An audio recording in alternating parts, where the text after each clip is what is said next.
bénis.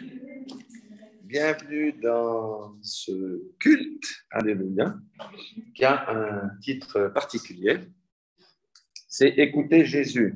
Amen. Alléluia. C'est très important. On vit dans les temps où les hommes ont tendance à plus écouter les hommes que ce qu'a dit Jésus-Christ. Alléluia. Donc, le Seigneur m'a mis sur le cœur de reclarifier un certain nombre de choses qu'on comprenne bien. Et pour ça, nous allons aller dans Hébreux, chapitre 2, verset 1. Je prends avec ma Bible. Je vous laisse lire, vous, à voix basse. Enfin, je veux dire, lire dans votre Bible et je vais lire dans Hébreux, chapitre 2, verset 1 de ma Bible Parole vivante qui est paraphrasée. Donc, je voulais juste prendre connaissance de ce que dit la parole dans votre Bible de Hébreux 2, verset 1. Alléluia. Amen. Alléluia. Donc, dans ma version paraphrasée, il est dit ceci. Puisque Dieu nous a parlé par son Fils, nous devons prendre d'autant plus au sérieux les enseignements que nous avons reçus et nous y attacher fortement. Amen. C'est vraiment, quand le Seigneur dit ça, c'est que c'est très, très important. D'ailleurs, l'entête de chapitre chez moi, c'est avertissement danger. Autrement, nous risquons d'être entraînés à la dérive par le courant de notre temps et manquer le but. Amen. Manquer le but, c'est quoi? C'est notre destination finale, hein? Ni plus ni loin. Ça veut dire nous manquons le salut, bien qu'on ait cru. Vous savez, des gens se sont détournés de la foi parce qu'ils ont suivi les enseignements des hommes plutôt que les enseignements de Jésus. Alléluia. Donc, je répète, puisque Dieu nous a parlé par son propre Fils, nous devons prendre d'autant plus au sérieux les enseignements que nous avons reçus et nous y attacher fortement. Autrement, nous risquons d'être entraînés à la dérive par le courant de notre temps et de manquer le but. Amen. Alléluia. Donc, je vais lire aussi Luc 9, 35 comme introduction. Luc 9, verset 35. C'est un verset que j'affectionne tout particulièrement, où il est dit ceci, c'est lorsqu'il y a eu ce qu'on appelle la transfiguration, une voix sortie de la nuée, celui-ci est mon fils bien-aimé, celui que j'ai choisi, écoutez-le. Amen. Dieu dit, celui que j'ai choisi, écoutez-le. Amen. Pourtant, vous vous rappelez qu'il y avait une tente qui avait été dressée par Moïse, etc. Mais le Seigneur a voulu nous signifier qu'avant, on écoutait Moïse et les prophètes. Aujourd'hui, nous écoutons Jésus-Christ. Alléluia. La loi est venue par Moïse, mais la grâce et la vérité sont venues par Jésus-Christ. Amen. La loi n'est qu'une autre expression du salut par les œuvres. On devait faire des choses pour le salut, en respectant tous les rites, les ablutions d'eau, tout le trapèze là, etc. Mais quelqu'un pouvait être pourri de l'intérieur, mais s'il respectait les rites, il était bien vu. Vous voyez ce que je veux dire? Mais nous savons que la loi a été donnée, la loi est bonne, puisque si on respectait la loi morale, on sait que c'est bon, mais la loi a été donnée pour que le péché soit mis au bout du jour. Parce qu'avant, quand il était dit, s'il n'était pas dit avant la loi, tu ne convoiteras point, on pouvait convoiter n'importe qui, on n'était pas dans le péché. Mais quand la loi est venue, ça a été un péché. Donc la loi est venue pour manifester le péché, mais il n'a rien réglé du tout. D'accord? C'est pour ça que le salut par les œuvres, j'essaie de m'améliorer, on va voir, ça ne peut pas fonctionner. Mais la grâce et la vérité sont venues par Jésus-Christ. Alors, c'est quoi la grâce? La grâce, c'est ce qui nous a permis, ce qui nous permet de nous libérer du péché, de vaincre le péché. C'est ça la grâce de Christ. Il n'est pas mort pour que nous puissions continuer à vivre dans le péché, mais il est mort pour que nous puissions vaincre le péché. Il n'est pas mort pour que c'est notre chair qui continue à dominer sur notre vie, mais il est mort que par l'Esprit qu'il nous a donné, nous puissions dominer sur notre chair. Amen. C'est ça la grâce. C'est de nous libérer. Alléluia. Donc, et c'est la vérité qui libère. Alléluia. En plus, il nous a donné, bien entendu, l'autorité et un certain nombre de choses. Donc, la loi passait par l'extérieur, les rites. La grâce passe par l'intérieur. Ça veut dire qu'il y a la transformation du cœur et la transformation du cœur va produire quelque chose qui est visible à l'extérieur. Amen. C'est ça la grâce. Il y a une lumière qu'on va voir. Plus nous marchons de progrès en progrès, plus notre lumière est grande et plus l'amour de Christ va se manifester au travers de nous. Par la loi, vous pouviez être la pire des crapules, exploiter votre frère, prêter avec intérêt, mais être bien aux yeux des gens parce que vous payez la dîme, parce que vous vous lavez les mains, parce que vous vous lavez les pieds. Or, dans le Nouveau Testament, ces choses ont disparu. Alléluia. Donc, la grâce que Dieu nous a faite, c'est qu'on puisse dominer sur le péché, qu'on puisse vaincre notre chair, qu'on puisse marcher en nouveauté de vie et marcher dans la victoire et non pas courber comme marchaient les Hébreux. Alléluia. Donc, ça, c'est déjà la première des choses. Le Seigneur nous dit dans Hébreux 2:1, vraiment de s'attacher, de prendre au sérieux les enseignements de Jésus. Pourquoi beaucoup de gens sont tombés dans la séduction? C'est parce qu'ils ne regardent que les vidéos sur Internet sans être fondés sur la parole. Et aujourd'hui, le monde est très dangereux parce qu'il y a tellement de fausses doctrines, etc. Et si on ne connaît pas la doctrine de Christ qui a été prêchée par la bouche de Christ, les gens vont être perdus par millions en croyant qu'ils vont être sauvés. Alors, que disait Jésus? Jésus a beaucoup parlé, mais pas parlé en vain. Hein? Il a parlé de manière précise, chirurgicale et aussi par des paraboles. Vous savez combien il y a de paraboles? 40 moins 1, c'est important. 39 paraboles. 40 moins 1. Pourquoi c'est important? Révélation du Seigneur d'aujourd'hui. Parce que le Seigneur, selon la loi juive, quand on punissait quelqu'un, c'était 40 coups de fouet moins 1. Parce qu'au-delà de 40, on mettait la vie de la personne en danger. Une parabole par coup de fouet que Jésus a reçue. Ah, ça veut dire, les paraboles, c'est quelque chose de sérieux. Ce ne sont pas des choses qu'on doit prendre à la légère. Avant d'aller dans les paraboles, ce que j'aimerais dire, le premier message de Jésus, ça a été quoi? Le message de la repentance et du royaume.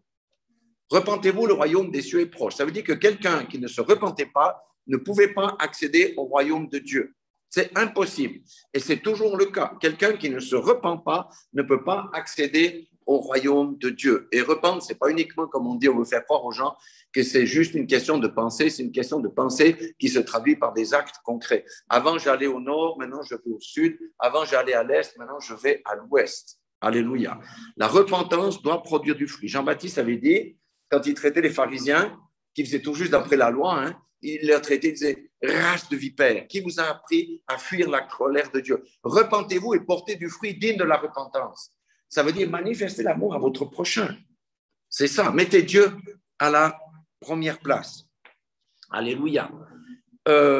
Jésus a prêché l'amour. Jésus était le chantre de l'amour. Et l'amour, c'est l'essence du royaume. Matthieu, on peut lire Matthieu 22, 37 à 40.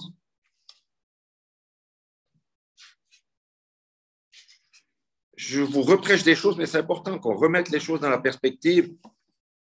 Matthieu 22, 37 à 40. Quelqu'un m'avait posé la question à Jésus, quel est le commandement le plus important dans la loi? Et Jésus lui répondit au verset 37 de Matthieu 22, « Tu aimeras le Seigneur ton Dieu de tout ton cœur, de toute ton âme et de toute ta pensée. » C'est là le plus grand commandement est le plus important. Mais il y en a un second qui lui est semblable. Tu aimeras ton prochain comme toi-même. Tout ce qu'enseignent la loi et les prophètes se résume dans ces deux commandements. On voit que tous les rites, ça a disparu.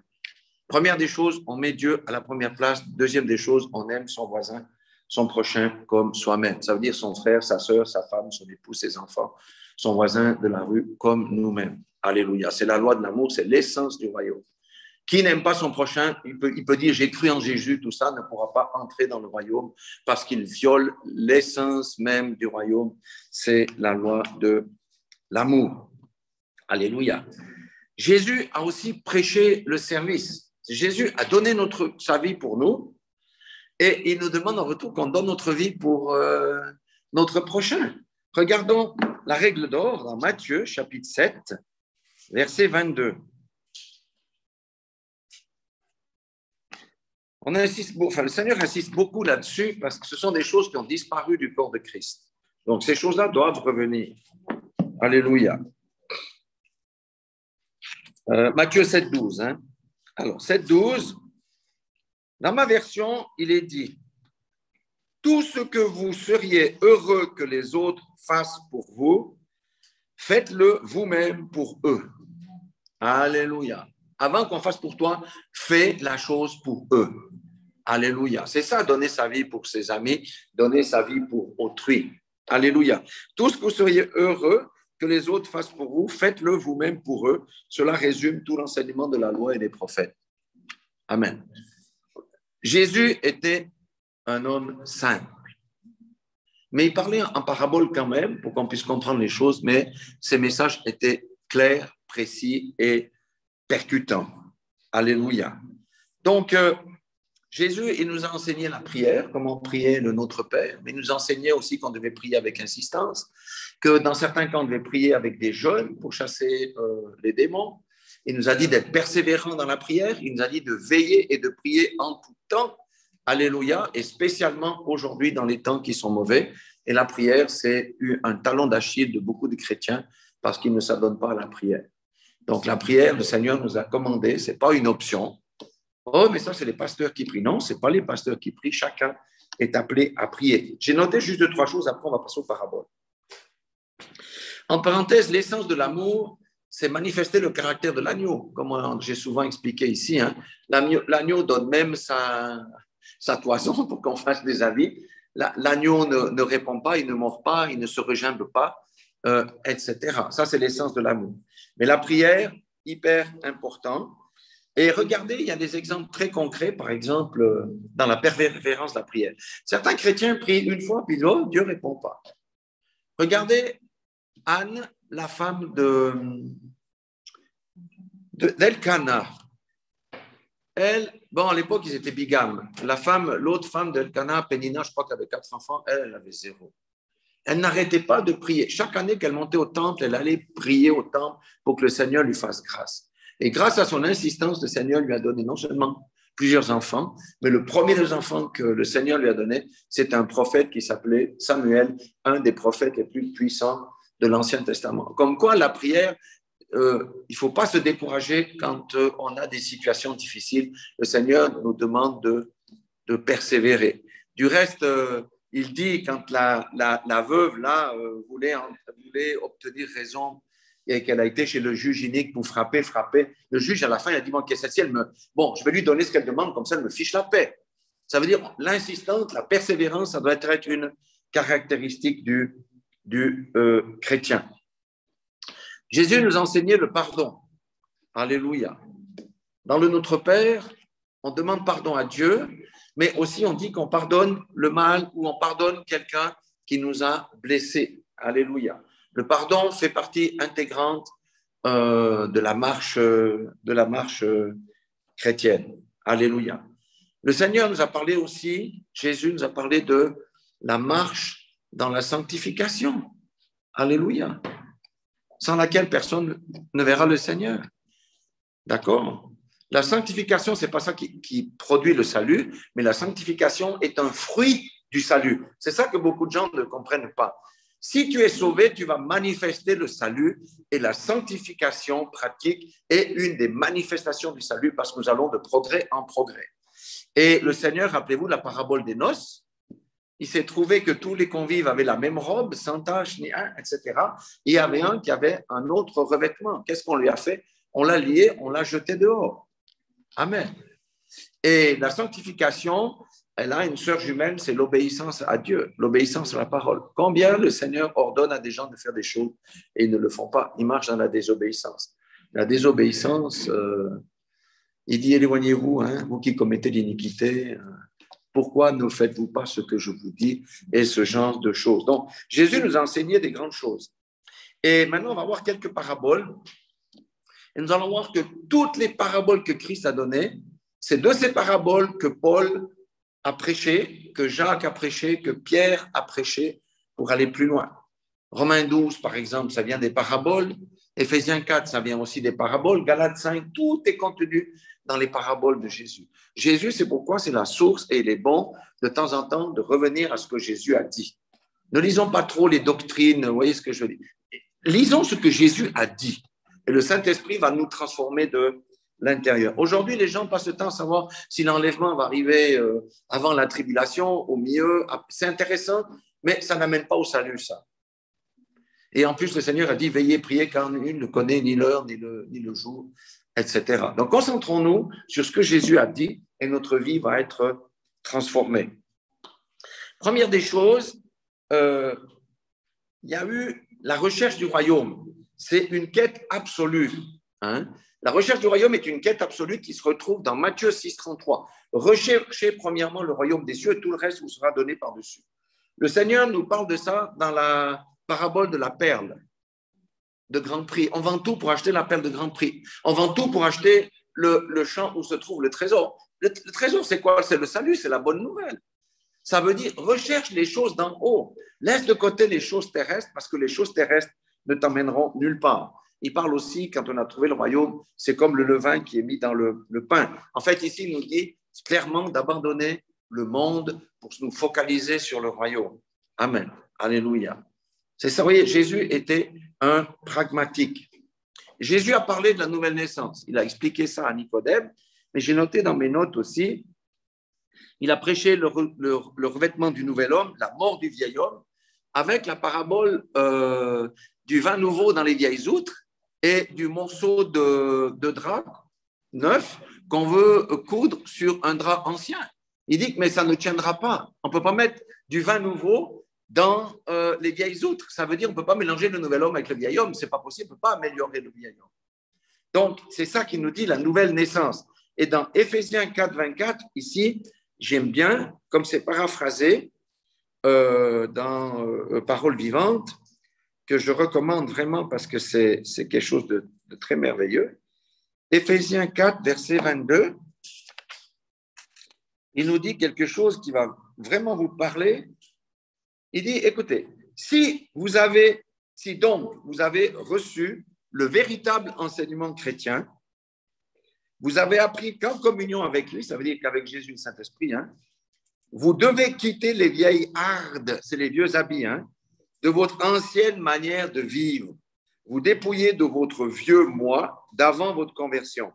C'était là votre vieille nature qui allait à sa ruine, se corrompant sous la poussée des désirs séducteurs en suivant les illusions décevantes qu'engendraient les passions. Amen. Est-ce que ce n'est pas clair, ça? Oui. Alors, le Seigneur, comme je dis, ne s'attend pas à ce que quand on sort des eaux du baptême, ce n'est pas la fée clochette, paf, tu es tout transformé. Vous voyez ce que je veux dire? On est dans un processus qui s'appelle la sanctification. Et ce processus, quand on coopère avec le Saint-Esprit, on reconnaît notre mauvais caractère, nos mauvais comportements, eh bien, le Seigneur nous lave et le Saint-Esprit nous débarrasse. Et nous allons de progrès en progrès vers la maturité. C'est ça la vie des chrétiens. Beaucoup de gens pensent, moi j'ai donné ma vie à Jésus, j'ai eu le baptême, c'est bon. C'est bon comment? C'est rien bon du tout. Tu n'as même pas commencé ta marche. Le baptême, c'est la base du départ, mais après ta marche doit refléter celui en qui tu as cru. Tu ne peux pas continuer à vivre selon le monde et vivre dans les mêmes péchés 20 ans après le baptême qu'au jour du baptême. Vous voyez ce que je veux dire? Le salut, ce n'est pas nos œuvres qui nous amènent au salut, mais le salut va amener des œuvres de transformation dans la vie de chacun. Quelqu'un qui ne voit pas les transformations dans sa vie, il a un problème avec la manière dont il a cru. Il a cru peut-être avec la tête, mais il n'a pas adhéré. Dans la Bible Chouraki, la Bible hébraïque, il dit quiconque adhère au Fils, ça veut dire fait un avec. Ça veut dire qu'il accepte les enseignements de Christ, il accepte la tutelle de Christ, il accepte la seigneurie de Christ, mais il accepte aussi le salut. Il n'accepte pas uniquement le salut, mais il rejette l'obéissance, il rejette la tutelle de Christ. Ça, c'est un faux salut qu'on vend aujourd'hui et qu'on fait des chrétiens à l'appel parce que c'est un évangile sans contrainte. Dieu a fait sa part, mais il nous demande aussi parce que quelque part, il a dit qu'il verra sa postérité prolongera ses jours. Au travers de qui? Au travers de nous. Si on reste les mêmes, comment Jésus va-t-il vivre au travers de nous? C'est juste absolument impossible. Le Seigneur nous dit, avec la parabole des deux maisons, celui qui a construit sur le roc et sur le sable. Il dit, mais il y a des gens qui connaissent des tas de combines, mais ils sont fondés sur quoi? Sur le sable, parce qu'ils ne mettent pas en pratique la parole de Dieu. Mais ils connaissent tout. Alors, les docteurs sur Internet, vous allez voir, c'était comme pendant le Covid, c'est tous des spécialistes du Covid, des machins, des trucs. Non, Connaître, c'est bien, mais on doit mettre en pratique ce que Jésus dit. Si on ne met pas en pratique le salut, tu peux faire toujours guili-guili. Tu me dis, oui, mais j'ai cru, le Seigneur m'a dit, je ne te connais pas, ouvrier qui commet l'iniquité. C'est pas plus simple, c'est pas plus compliqué que ça. Donc, la mise en pratique, il explique très bien avec la parabole des 2 maisons sur le roc. Regardez la repentance et le pardon, comment Jésus, il aborde aussi avec le fils prodigue. Le fils prodigue, c'est l'image d'un chrétien qui a rétrogradé. Il est retourné aux prostituées, il est retourné dans ses vomissures, dans sa vie d'avant. Mais il y a quelque chose qui s'est passé. Il a dit, ah là, j'ai fait des gaffes, je vais me repentir, je vais aller chez mon père, je vais me demander pardon. Est-ce que le père l'a rejeté pour autant? Non, parce qu'il a demandé pardon, il a amendé ses voies. Ce n'est pas la même chose que quelqu'un qui continue à pécher, il demande pardon, il recontinue, il demande pardon parce qu'il dit, moi, je peux pécher tant que je veux parce que dès que je demande pardon, le Seigneur me pardonne. Mais à la fin, de qui se moque-t-on? Quand on demande pardon, des fois, il y a des péchés qui sont durs à lâcher, mais à un moment donné, vient où le péché doit décrocher de notre vie. Alléluia. Donc, vous voyez, Jésus avait une manière de parler les choses qui étaient vraiment extraordinaires. Regardez le pardon du méchant serviteur. Lui, il devait des thunes au patron. Le patron lui a fait grâce et un employé lui devait de l'argent. Il a refusé de pardonner. Le mauvais serviteur a été mis dans la prison. Amen. Le non-pardon amène les gens dans des prisons spirituelles déjà dans cette vie. Alléluia. Donc, le Seigneur dit, le bon serviteur, c'est celui qui veille, qui prie, qui va qu'à ses occupations selon ce que je lui ai donné et il attend ma venue. Il ne reste pas à dormir en disant, oh, peut-être le maître va revenir dans 2 mois. Non, le Seigneur a une manière de faire les choses. Regardez quand il parle de la vie de l'esprit, par exemple. Il utilisait 2 paraboles. C'est on ne cache pas la lumière sous le boisseau et le sel de la terre. Celui qui a la vie de l'esprit est une lumière pour tous ceux qui sont autour de lui, au travail, dans la rue. Celui qui marche par l'esprit est une lumière qui illumine autour de lui.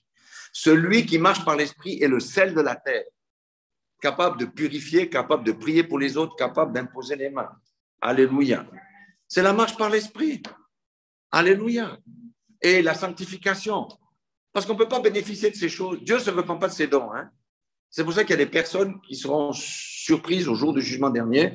N'avons-nous pas fait des grands miracles en ton nom? N'avons-nous pas guéri les malades? Il va dire, je ne vous connais pas, ouvrier qui commettait l'iniquité. Ça veut dire, je t'ai donné le don, tu as imposé les mains, les malades ont été guéris, mais toi, tu as marché dans l'iniquité, dans l'adultère, dans la fornication et toutes ces choses. Je ne te connais pas. Donc, Jésus a une manière de dire les choses. Comme je dis, quand on vient à Christ, c'est le début de la marche. Le Seigneur nous demande de porter des fruits. Il nous dit, moi j'ai noté, hein, on doit porter des fruits. Il a fait la parabole des talents, il a fait la parabole des mines, il a fait le figuier qu'il a maudit parce qu'il ne portait pas de fruits. Il a fait une parabole du figuier qu'il voulait arracher, mais le vigneron a dit non, je vais encore mettre du fumier, laisse-lui une chance. Amen. Pour qu'on porte du fruit. Quelqu'un qui dit, moi, je fais partie du royaume qui ne porte pas de fruits. Est-ce qu'il est utile dans le royaume? Il n'est pas utile dans le royaume. C'est pour ça que des gens meurent aussi prématurément. Le Seigneur leur a bourré de talents et tout, et ces gens ne produisent rien. Le Seigneur va les arracher à un moment donné. Ils disent, mais je le rappelle à la maison. De toute façon, il me sert à quoi ici sur la terre? À rien du tout. C'est un bon à rien qui ne fait que dormir. Il y a des gens qui ne veulent pas travailler, déjà dans la vie séculaire, mais on doit travailler aussi pour le royaume. Alléluia. Et qu'est-ce qui nous empêche de porter des fruits? C'est notre chair. C'est pour ça qu'on combat notre chair sur la base de Romains 12, Éphésiens 4, Galates 5.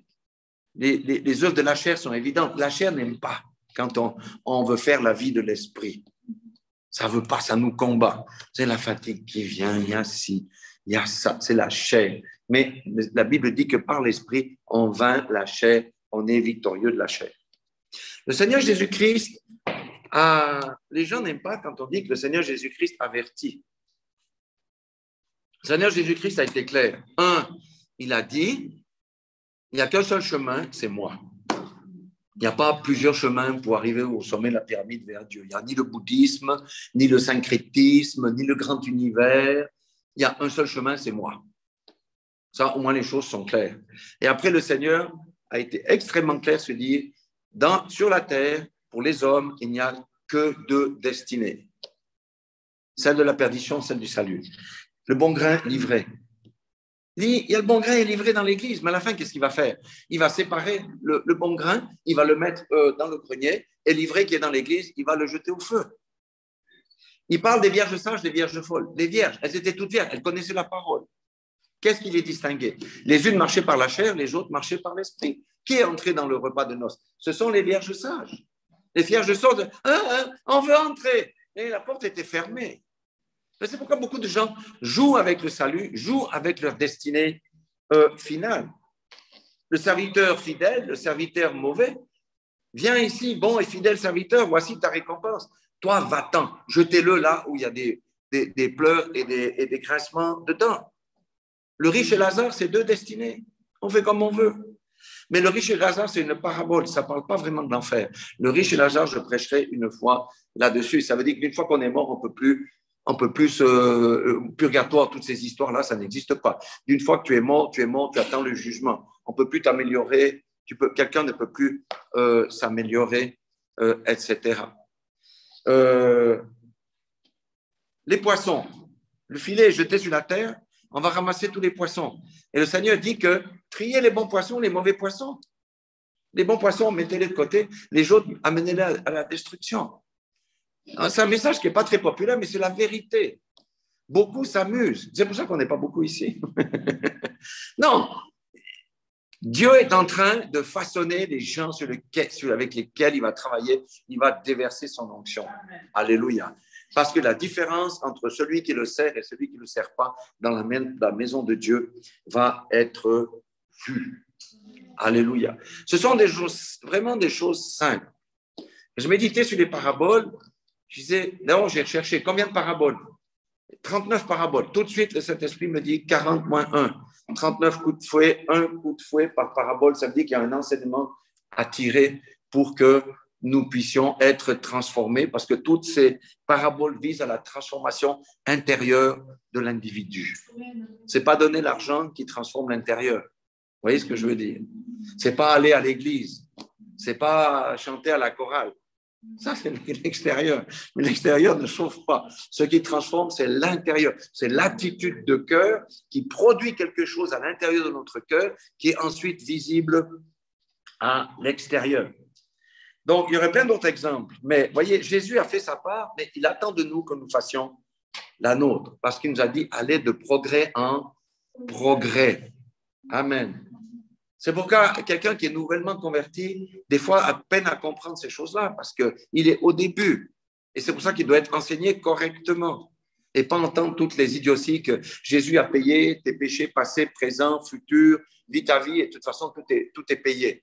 Tout est payé pour autant que tu te repens et que tu changes de comportement. Tout est payé pour autant que tu demandes pardon, que tu confesses ton péché.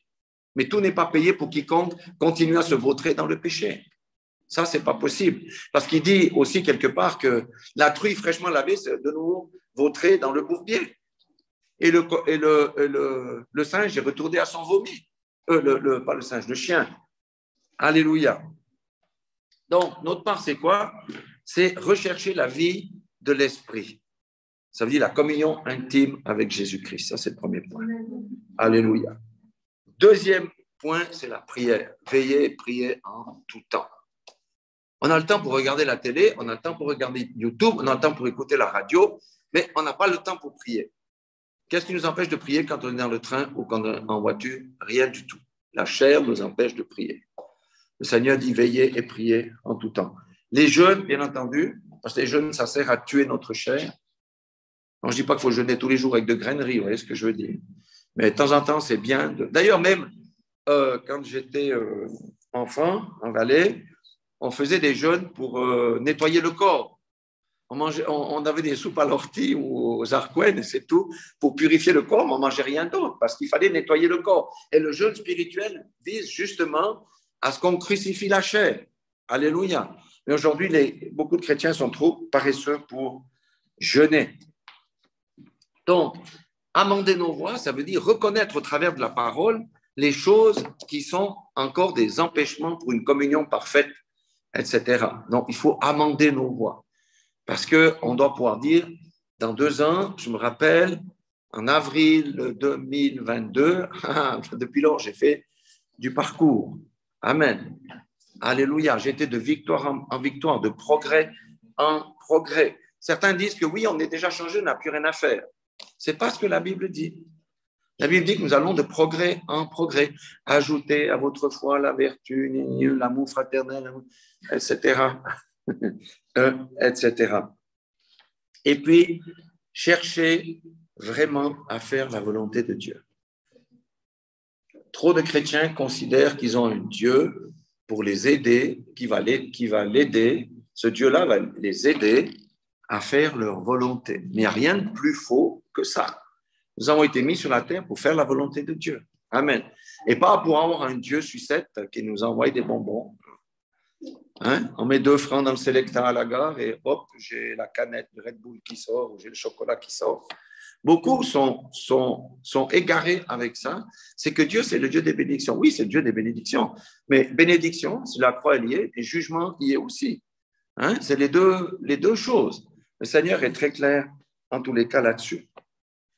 Pour conclure, je vais vous lire deux versets, je crois. Un et deux. 2 versets absolument extraordinaires qui vont conclure toute cette petite prédication. Il faut aller dans Romains, chapitre 12.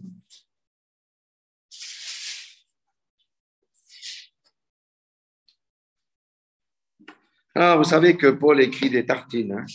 Alors, je vais déjà prendre le premier verset, parce qu'on lit les deux d'un coup. Quand on est à la fin, on ne sait plus ce qu'il a dit. C'est moi le chapitre 12, verset 1, Romains. Ça s'appelle la vie transformée. Amen. La vie transformée, ça s'appelle ici dans la version parole vivante. Alléluia.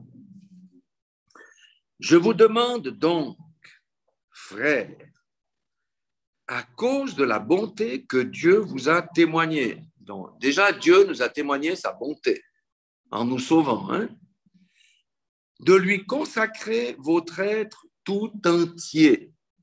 Est-ce que c'est lui qui est consacré pour nous ou c'est nous qui devons être consacrés pour Dieu? De lui consacrer votre être tout entier, que votre corps, vos forces et toutes vos facultés soient mises à sa disposition comme une offrande vivante, sainte et qui plaise à Dieu. Amen. J'aime beaucoup ça. Que votre corps, vos forces et toutes vos facultés soient mises à sa disposition comme une offrande vivante, sainte et qui plaise à Dieu. En dehors de ça, rien ne plaît à Dieu si on ne lui est pas consacré. Ça doit faire bing-bing dans certaines oreilles. Mais en tous les cas, ça, c'est la réalité de la Bible, c'est ce que Jésus a dit. C'est là, c'est toujours le verset 1, hein, c'est là le culte spirituel qui a un sens, un culte logique, conforme à ce que la raison vous demande. OK. Maintenant, le 2. Le 2, c'est très poétique aussi.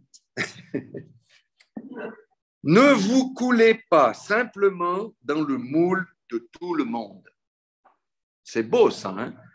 Ne vous coulez pas simplement dans le moule de tout le monde. Ne conformez pas votre vie aux principes qui régissent le siècle présent. Ne conformez pas votre vie aux principes qui régissent le siècle présent. Ne copiez pas les modes et les habitudes du jour. Aujourd'hui, on fait entrer le monde et la culture dans l'Église pour que la Bible s'adapte à la culture et à l'évolution du monde. Ici, ça dit le contraire.